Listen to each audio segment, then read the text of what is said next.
Hi, everybody. I'm going to make sure that we've got this.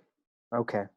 We're going to start recording, and I'm finding that probably more people are watching these after the fact, if at all. So I want to get started, and I don't want to waste anybody's time. I've said it the last couple of times that these will be brief, and then I always find out that I'm talking way too long. So I'm going to be really mindful of that. It makes me self-conscious, and I'll do my best tonight to be about 15 minutes, which is hopeful. All right. So again, we're recording these sessions. I'm going to send them back out to you really tonight. We're just covering a couple of new questions or just ongoing questions, and sharing a bit more about the things that we want you to pay attention to that we're doing for the kids right now to do everything that we can do to make sure that their time is not wasted, their time is meaningful, and also that there's an awareness of all that our teachers are putting into um, this moment right now.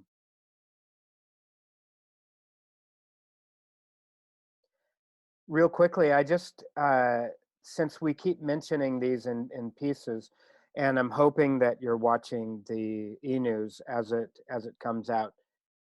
Here are the things that are coming up in the last month of school, and it's really important to feel a sense of accomplishment about how far we have come so far. We're two-thirds through this quarter, the longest quarter in the absolute history of all school quarters, and the strangest completely, but we're almost there. And the last month is a really important month for us, for both kind of academic closure reasons, but then also trying to uh, finish this year for the kids and let them feel like they've done this, they've accomplished this, they've done something really difficult that the teachers understand, they've done something extraordinary, and that you have a chance to feel um, an end, some kind of end to this, and that's truly important to us. Tomorrow uh, at 9 o'clock, and if you can't join us, we'll share it after the fact. But we will be doing our May 1st Crowning of Mary liturgy. Hard to do it with not being together. However, I hope that what you see uh, in what the school and the classes have done here, especially kindergarten, um, is just, and first grade, I think, an awareness of mothers and the importance of mothers and the power of mothers right now. And so we hope that you'll see an opportunity both to mark it as a liturgical moment, but also a chance for us to recognize what the moms in our world and community are doing. We're going to be giving you more information later. Next week's webinar will most likely be devoted primarily to describing your role in ERB testing, trying to answer any unanswered questions about it, try to calm your nerves about it, and let you know what we're doing in preparation with the teachers and also with the kids in school as well. Uh, we are still going to try to pull off a talent show. If this quarter has shown us anything, it's the remarkable grit and talent and courage of our school and our kids. And I'm so appreciative that Joel and Melissa are still finding a way to spearhead this effort. Information was in the e-news. If you want more, look for it there, but also kind of expect more from classroom communications going forward about that. But we hope you'll participate. And if the kids want to do it, this is just kind of a cool marker of this time and maybe their way to contribute a talent that they feel like they've been holding on to. And why not try it now? Monday, May 25th, we are sticking with our Memorial Day being a day off.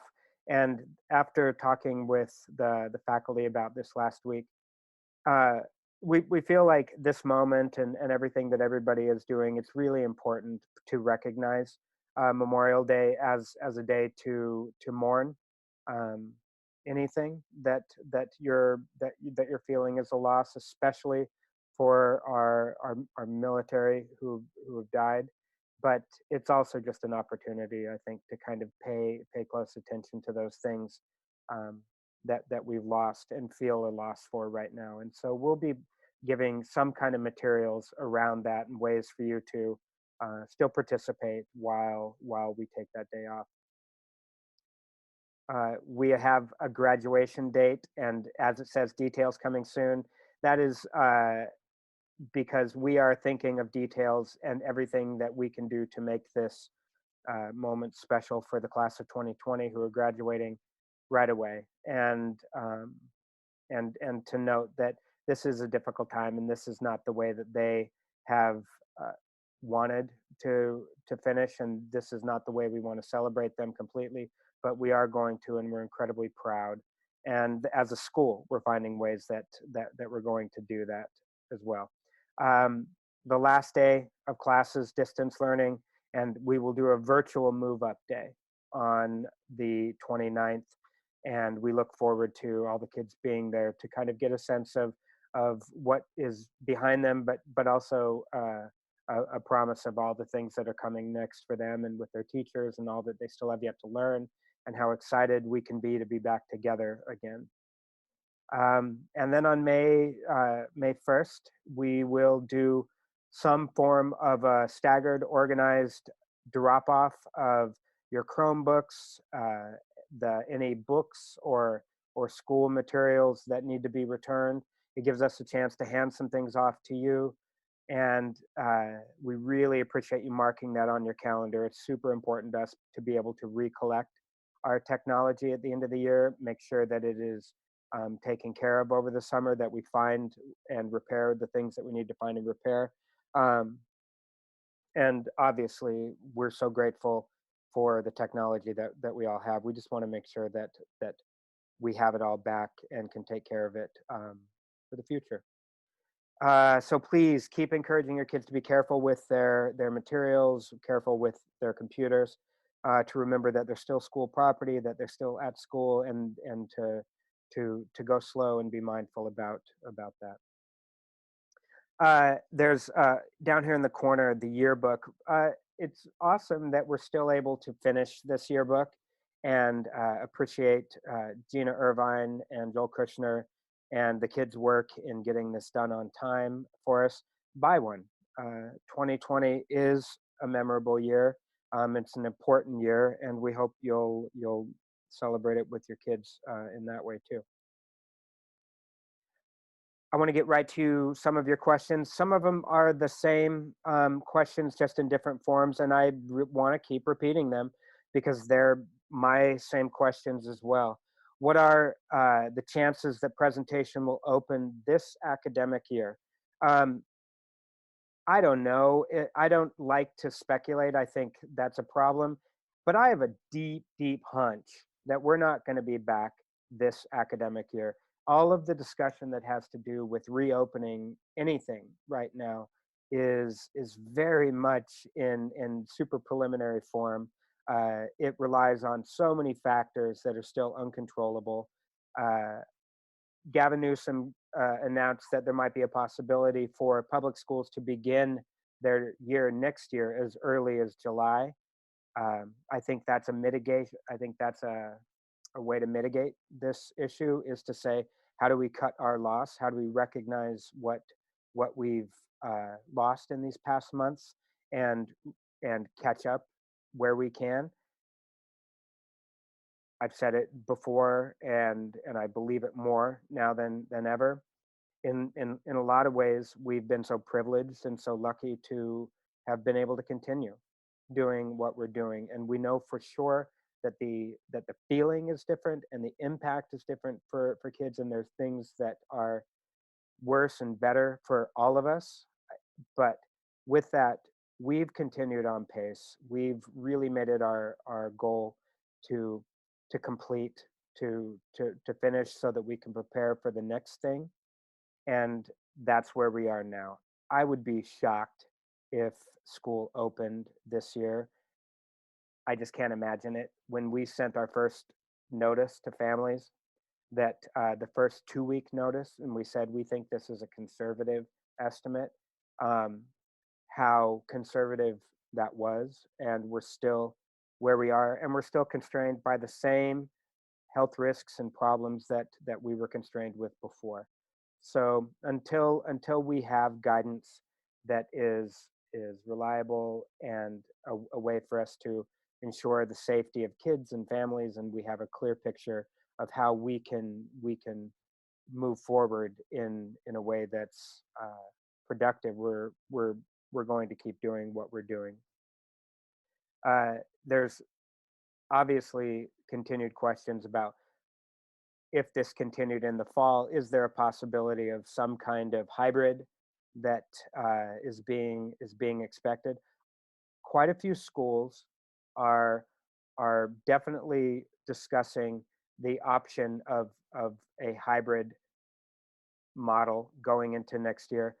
Right now, most of them are colleges, and I think you're getting most of your new news right now is coming out of colleges that have announced that schools will be primarily online for the first semester. We don't ascribe to that necessarily, but again, those are the first notices and some of the things that I know you see too, and we just want to recognize that clearly whatever reality they're recognizing is something we have to consider. Um, but as we go forward, we go forward with some sense of planning for normalcy, but also being really realistic about the things that we just can't answer right now, and the things that we won't be able to answer perfectly even when school begins, because I think we're still going to be in a real questioning place at that time. Uh, what I can assure you is that everybody, all of our constituencies, you, teachers, administration, the transition, we are looking at all scenarios and still expecting and planning for a return to school next fall. But we don't know what those modifications are yet that are being expected. And some of the scenarios that are being discussed are are obvious for us to consider, but we want to do that in a smart way. And I don't want to speculate much further than to say we're paying attention to a lot of the same information that you're paying attention to. In a couple of slides, I'll share a couple places that you can look for yourself if you want to hear a little bit more about what this conversation looks like in school settings, in higher ed settings as well, because we all have a different angle on our own professions, and I think it's helpful for you to consider that as well. Um, Word on the PPP, that is the federal loan that we've applied for. Interestingly, difficult as it is to say, we still haven't heard, although we applied well before most others, we thought at the very beginning in the first round. We still haven't heard yet. And we know that people are hearing in different uh, times. And I called our bank today. And for the most part, it is a wait and see. Our place in line is our place in line. We have it. And I've been told that it is not random, and I know that we all kind of have worries about what that is, but I will let you know as we know more about it. But in the absence of one of those loans, obviously it's the same worried considerations that everybody is having to make. What does this mean about the kinds of discussions and choices we might need to make um, about how we keep things going next year, and keep our strongest foot forward, and also deal with the reality of of a loss in revenue. So we'll let you know. It's very important to us. It's very important to so many people, and I'm cautiously optimistic, and yet that is not where we are yet. And I feel like I should be telling you that as we go. This question came today, and that is, when we return, if there's still uncertainty about what what the health risks are for the school, for schools, for any public setting. Um, where these guidelines may or may not be inclusive of other people. It has to do with, you know, a student who had an underlying health concern uh, before all of this and has been distanced safely because of this. What might be the possibility of making this type of distance learning available to them? I can't answer that in any specifics except for to say we will always work with families on a case by case basis. If anybody has an underlying health issue or something that keeps them from participating in school, then we're going to figure out what we can do to help with that, and um, we'll have more on that as we know more. But again, kind of the range of these questions I think shows you just how complicated it is to figure out once we've turned it all out and just told everybody to go shelter in place, how complicated it is to figure out what our on and off switches are to pull it back together and to restart it. So we are aware all of these questions are being shared widely among groups that have decision-making power in this, and they are thinking about it. That includes teachers and parents and the board and the finance committee, Jackie Gallo, myself, everyone. We're bouncing all of these questions around and not ignoring any of them. This is one of the articles that I was saying that is circulating fairly wildly, and not wildly but widely, and it is about higher ed.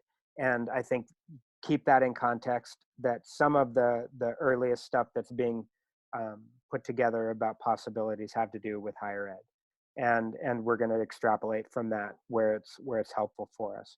But this is from Inside Higher Education. It's an online publication, a good magazine, and it's called 15 False Scenarios. I'll also include these things in the e-news and give links to these if you want to read them yourself. This was last week's slide as well, but again, the finance committee continues to meet in small and large settings to make sure that we're being smart about our planning, our risk mitigation, our scenario planning for next year. And I'm really grateful to have their guidance and the board's guidance as well. The faculty leadership team is being given all of these same questions themselves to consider, because really kind of from their perspective is going to tell us a little bit about what is immediately possible and what are those things that we need to start putting even more planning behind. Jackie and I continue to talk, and I'm meeting with her again tomorrow. We continue to add Jackie to really just necessary conversations about her own planning with the school, her preparedness for the position, and a lot of the questions that are coming up, and we'll continue doing that. She and I are talking tomorrow. We'll do something very soon that's kind of a head-to-head conversation that gives me a chance to reintroduce Jackie to all of you, to kind of let her speak a bit for herself about what she's been up to, where her mind is right now, and then as a way to kind of discuss how we do this transition in such a different way than what we would normally do it. And if you have questions that you really want me to share with Jackie, or you have ideas about things you would like us to discuss, send them to me, and that's the way that we'll do it. We are continuing to focus on finishing the year 2020. We plan to begin it, we plan to end it, and we plan to take a lot away from it and do our very, very, very best to make sure that it feels like your kids are noticed and recognized and loved as much as we can convey, and that the school is doing tremendous things, and we're so proud again of all of the teachers. We're proud of you, parents. right about now, your sense of humor is probably changing. Mine is, and we're really, really proud of the grit that you're showing, and we have felt your partnership all along, and have felt so gratified not to be um, struggling so mightily the way that others are. So in that sense of solidarity, we're just so grateful, and grateful to your kids for getting up and still keep going. And we just love them for it. We'll continue to follow all of these guidance protocols and procedures, and um, advice and information, and make sure that that everything that we are sharing with you is something that's somewhat vetted by larger groups with the exact same questions. Um, that's largely it. I'm going to look over here and see if there are some questions that popped up that I can cover right now. I feel like some of them maybe kind of we started with earlier. Maybe I didn't cover it well enough. We will not start school in July. We are working so hard to end school on May 29th, and we are so pleased and proud of what what we're doing and what everybody has done together. That no, I don't know. I could be wrong. I I could I could be wrong. I'm 100% positive that we're not starting school in July. Then again, I've been wrong before, many, many, many times. Let's see. No splash day. That is true. We will not have a splash day, but we absolutely encourage you on May 29th to toss a bucket of water over your kids. Everyone is working hard to get next year off to a great start. Thank you. Great. Oh, I love, I won't say who keeps asking these two great questions, but I love him. Um, Beyond coronavirus is part of the school's planning, factoring into the high likelihood of fire or PG&E shutdown in the fall, given drought conditions. Absolutely. One of if there's a silver lining in part of this, it is that we've had an opportunity to practice something for the first time that we can expect in some form, maybe not next year, maybe not the year after, but possibly next year and possibly the year after. How do we shut it down? How do we shut it down and work remotely when there are things like um, fires and power outages? And 7 years ago, I was proud to have been somebody who called school off for a rain event and called an atmospheric river. So look, baby steps. We started with atmospheric river. We are at pandemic. We're getting good practice and actionable ideas out of this. Yeah, it factors for sure, and I would imagine that's a part of anybody's thinking about what a good school does going forward and what it means for their kids' safety. Um, Question: we had one incident or one incident in a single class of a Zoom bomb that other schools, other people, everybody is dealing with. Um, we are focusing on it case by case for the most part, and isolating it as best we can when we learn something. And we will keep communicating with classes in particular. We've already communicated with teachers the things that they need to remind kids about not sharing passwords, not sharing information about a Zoom meeting with anybody outside of the school. I would imagine it goes for parents as well. But that is something we continue to pay attention to and monitor.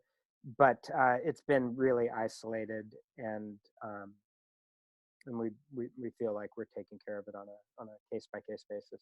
I'm not keeping you any longer, but happy Thursday. I can't believe how fast these weeks keep going, and who knows? next week I'll come on and tell you that I was wrong about everything that I said last week, and that would be great and shocking. But who knows, week to week. But in the meantime, keep encouraging your kids. Keep telling them actually that we know how hard they're working. We recognize it, and you have our incredible support and admiration for your support and your collaboration. And um, we will see you very soon. We'll keep communicating. Hang in, hug your kids, and talk to you soon. Thanks, everyone.